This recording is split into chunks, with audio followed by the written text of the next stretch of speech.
जय श्री कृष्ण विद्यार्थी मित्रों।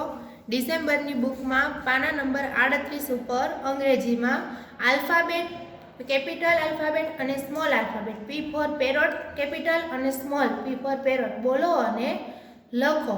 तो अहींया पी फॉर पेरोट आपेलो छे ते कैपिटल छे एटले के पहली एबीसीडी नो अने अहींया पी फॉर पेरोट आपेलो छे ई बीजी एबीसीडी एटले के स्मॉल आल्फाबेट छे।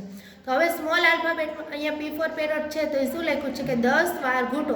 तो अहींया पी फॉर पेरोट आपेलो छे ए आपणे 10 वखत पी फॉर पेरोट बोलतुं जवानुं छे अने घूंटतुं पण जवानुं छे। पी फॉर पेरोट 10 वखत घूंटवानो छे, बराबर छे। हवे आ आपणे पी फॉर पेरोट 10 वखत घूंटाई गया पछी अहींया लखेलुं छे अहींया बधा पी फॉर पेरोट टपका छे, बराबर। तो हवे आपणे एने बे લીટીમાં पी फॉर पेरोट घूंटतुं जवानुं छे अने बोलतुं जवानुं छे। तो अहींया લીટી आडाअवળી क्यांय न थाय ए खास ध्यान राखी अने पी फॉर पेरोट। पेरोट एटले शुं थाय तो के पेरोट एटले पोपट। शुं थाय पेरोट एटले पोपट। तो આવી રીતના આપણે પી ફોર પેરોટ લખતું જવાનું અને સાથે સાથે બોલતું પણ જવાનું છે। પી ફોર પેરોટ 4 લાઈનની છે અંગ્રેજી છે એટલે આપણે લીટી આડાઅવળી થવી જોઈએ નહીં, બરાબર છે। તો પી ફોર પેરોટ આપણે ઘૂંટવાના હતા એ આપણે ઘૂંટાઈ ગયા છે। હવે આપણે નીચેની જે બે લીટી આપેલી છે એમાં स्मॉल आल्फाबेट नो पी फॉर पेरोट आपणे लखवानो छे। तो आपणे लखशुं P for parrot. P for parrot. Parrot एटले पोपट। पेरोट एटले पोपट। आपणे लखशुं पी फॉर पेरोट। आपणे बंने લીટીમાં पी फॉर पेरोट लखवानो छे। લીટી આડાઅવળી થવી જોઈએ। નીચેની બે લીટીની અંદર કે સ્મોલ આલ્ફાબેટ લખવાનો છે, બરાબર છે। તો પી ફોર પેરોટ। હવે અહીંયા આપણે બે લીટીમાં પી ફોર પેરોટ લખી નાખેલો છે। તો હવે નીચે શું છે કેપિટલ આલ્ફાબેટ અને સ્મોલ આલ્ફાબેટ એટલે કે કેપિટલ પી અને સ્મોલ પી। તો અહીંયા આપણે ત્રણ ખાનાની અંદર પહેલા ઘૂંટવાનું છે। તો પહેલા કેપિટલ આલ્ફાબેટ ઘૂંટશું અને પછી small P four parrot. Capital P four parrot અને small P four parrot.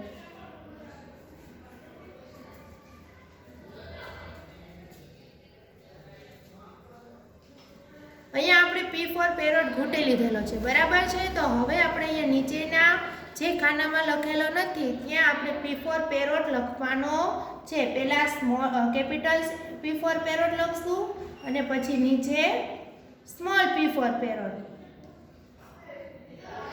P four parrot તો અહીંયા લખવાનું છે અને બોલતું પણ જવાનું છે।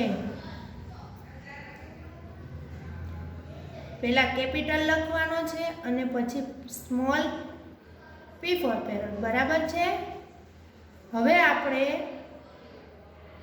આ ખાનાની આ પાના નંબર 38 ઉપર પી ફોર પેરોટ લખેલો છે તો આપણે લખતું જવાનું છે અને બોલતું પણ જવાનું છે। હવે એવી જ રીતના બાજુના પત્તામાં બાજુના એટલે કે પાના નંબર 39 પર શું છે તો કે અહીંયા શેનું ચિત્ર આપેલું છે તો કે પી ફોર પીકોક। પીકોક એટલે શું થાય તો કે મોર। તો અહીંયા પણ સ્મોલ પી ફોર પેરોટ આપેલો છે તો અહીંયા શું લખેલું છે કે 10 વાર ઘૂંટો। તો જેવી રીતના આ પેજ પર ઘૂંટેલું છે એવી જ રીતના આ પેજ પર 10 વખત ઘૂંટવાનું છે, બરાબર। વ્યવસ્થિત રીતે ઘૂંટવાનું છે જેથી કરીને તમને ફટાફટ આવડી જાય, બરાબર છે। પી ફોર પેરોટ ઘૂંટી નાખેલો છે। હવે આપણે નીચે પણ પી ફોર પેરોટ ઘૂંટવાનો છે। P four peacock. અહીંયા શું છે પી ફોર પીકોક। પીકોક એટલે મોર। શું છે પીકોક એટલે મોર। તો આપણે ઘૂંટતું જવાનું અને બોલતું જવાનું છે। P four peacock. P four peacock. Peacock એટલે શું થાય મોર। શું થાય મોર। P4 પીકોક આપણે અહીંયા ઘૂંટી નાખેલું છે. હવે પાછા નીચેને બે લીટી એટલે એ ખાના આપેલા છે ત્યાં આપણે લખવાના છે. અહીંયા આપણે ઘૂંટેલા છે. હવે અહીંયા આપણે નીચે લખશું. તો P4 પીકોક. P4 સ્મોલ આલ્ફાબેટમાં જ લખવાનું છે, કેપિટલ આલ્ફાબેટમાં લખવાનું નથી. P4 peacock. P4 પીકોક લખતું જવાનું છે અને બોલતું જવાનું છે. P4 peacock. પીકોક એટલે શું થાય? P4 પીકોક એટલે શું થાય? તો કે મોર. ને P4 પેરોટ એટલે શું થાય? તો કે પોપટ. બરાબર છે. તો હવે અહીંયા આપણે P4 પીકોક સ્મોલ આલ્ફાબેટમાં લખી નાખેલો છે. તો હવે આપણે અહીંયા નીચે કેપિટલ અને સ્મોલ આલ્ફાબેટ ઘૂંટવાના છે. તો અહીંયા આપણે પહેલા ઘૂંટશું. P4 peacock. P4 peacock. P4 peacock. અહીંયા આપણે ઘૂંટી નાખેલું છે. હવે આપણે અહીંયા નીચે લખવાનું છે. બરાબર છે.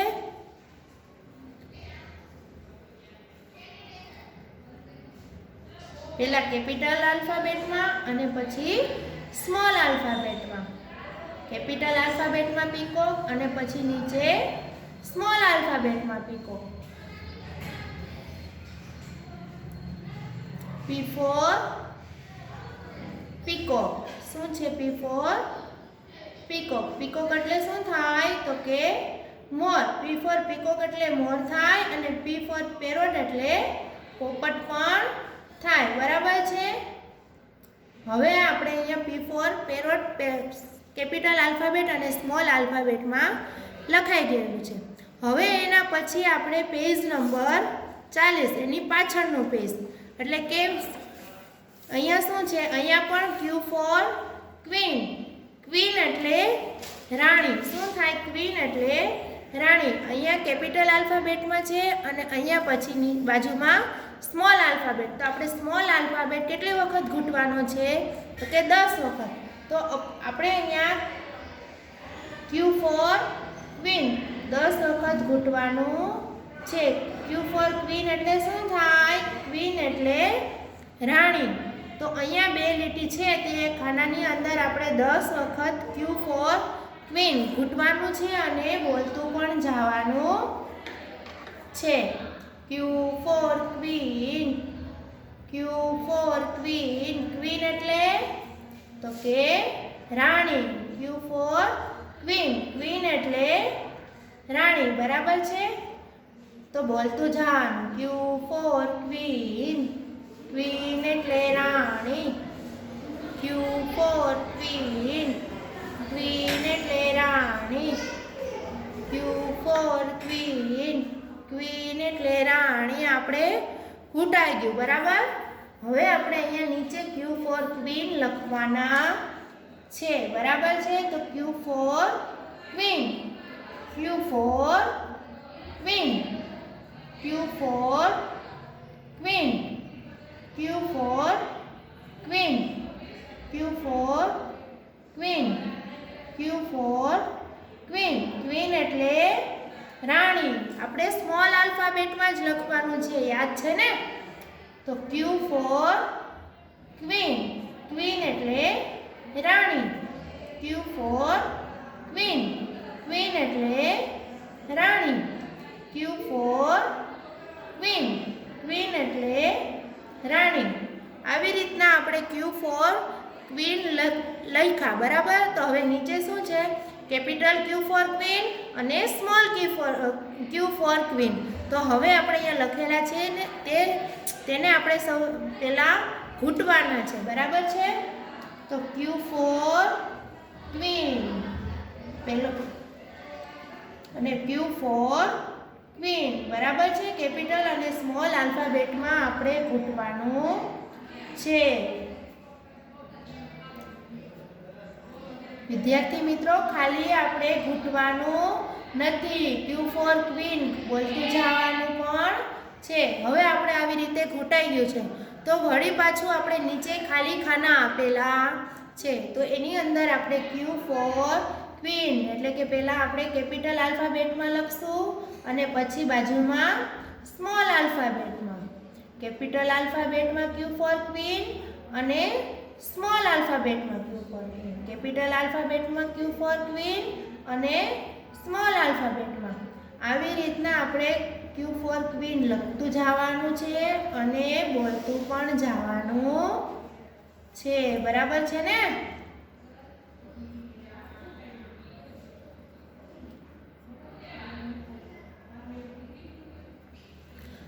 આ પેજની અંદર આપણે લખાઈ ગયું. હવે કે બાજુના પેજમાં પાના નંબર 41 ઉપર અહીંયા પણ કેપિટલ આલ્ફાબેટ એટલે કે પહેલી એબીસીડીનો ક્યુ ફોર ક્વીન આપેલો છે અને બાજુમાં પણ. તો અહીંયા પણ આપણે 10 વખત ઘૂંટવાનું છે. અહીંયા શું છે? શેનું ચિત્ર છે? તો કે પીછું. તો પીછાને શું કહેવાય? તો કે ક્યુ ફોર ક્વિલ. શું કહેવાય? અહીં શું લખ્યું છે? ક્યુ ફોર ક્વિલ. ક્વિલ એટલે શું થાય? તો કે પીછું. બરાબર છે? તો અહીંયા આપણે ઘૂંટવાનું છે ક્યુ ફોર ક્વિલ. ક્વિલ એટલે પીછું. ક્યુ ફોર ક્વીન એટલે રાણી પણ થાય અને ક્વીન એટલે કે પીછું થાય. બરાબર છે? અહીંયા આપણે પહેલાં ઘૂંટવાનું છે અને ઘૂંટાઈ જાય પછી નીચેના જે બે લીટી ખાલી ખાના છે ત્યાં આપણે લખતું પણ જવાનું છે. અહીંયા આપણે લખવાના છે તો લખતું જવાનું ને બોલતું ક્યુ ફોર ક્વિલ. ક્વિલ એટલે પીછું. Q for quill. ક્વિલ એટલે પીછું. સ્મોલ આલ્ફાબેટમાં આપણે લખવાનું છે. કેપિટલમાં આપણે નીચે લખવાનું છે પણ ઉપર તો આપણે સ્મોલ એબીસીડીમાં જ લખવાનું છે. ક્યુ ફોર ક્વિલ. ક્વિલ એટલે પીછું. Q for quill. ક્વિલ એટલે પીછું. બરાબર છે? આ રીતના આપણે ક્યુ ફોર ક્વિલ લખ્યું. હવે અહીંયા નીચે આપણે ક્યુ ફોર ક્વીન કેપિટલ આલ્ફાબેટ અને સ્મોલ આલ્ફાબેટમાં લખેલું છે તો પહેલાં આપણે ઘૂંટવાનું છે અને પછી જ આપણે લખવાના છે ક્યુ ફોર ક્વિલ. ક્વિલ એટલે પીછું.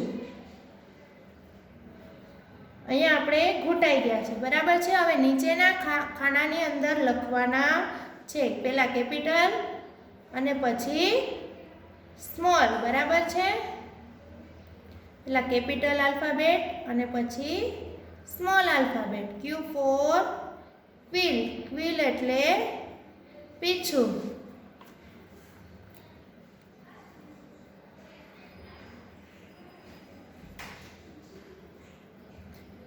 Q for quill. ક્વિલ એટલે પીછું.